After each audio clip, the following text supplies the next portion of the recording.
ડુંગળીની નિકાસ પર લાગેલા પ્રતિબંધોનો ખેડૂતોએ કર્યો વિરોધ। રસ્તા પર ડુંગળી ફેંકી અને રસ્તા ચક્કાજામ કર્યા। ડુંગળીના નિકાસ પર સરકાર દ્વારા પ્રતિબંધ મૂકી દેવામાં આવ્યો છે। નિકાસબંધીની સીધી અસર ખેડૂતોની આવક પર પડી છે। સરકારે નિકાસ પર પ્રતિબંધ મૂકી દીધો, જેને કારણે જગતના તાત ચિંતિત બન્યા છે। નિકાસબંધીના નિર્ણય પર ખેડૂતો વિરોધ કરી રહ્યા છે। રસ્તા પર ખેડૂતોએ ડુંગળી ફેંકી પોતાનો વિરોધ નોંધાવ્યો છે। અનેક જગ્યાઓથી ખેડૂત વિરોધ કરી રહ્યા છે તેવા દ્રશ્યો સામે આવી રહ્યા છે। ડુંગળીનો નિકાસ ફરી શરૂ કરવા તેમની માંગ કરી રહ્યા છે।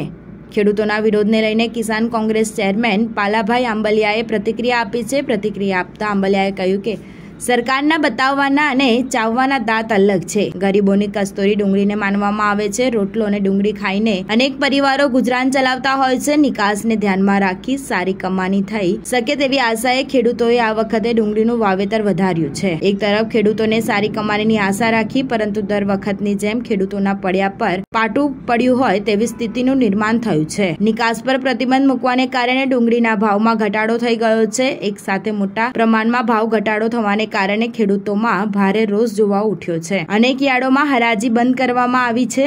નિકાસ પર લાગેલા પ્રતિબંધ હટી જાય તો ખેડૂતોને વિરોધ કરવો ન પડે। રસ્તા પર ખેડૂતો ઉતરી આવ્યા છે। સ્ટાર ન્યૂઝ 7 હંમેશા સચ્ચાઈની સાથે।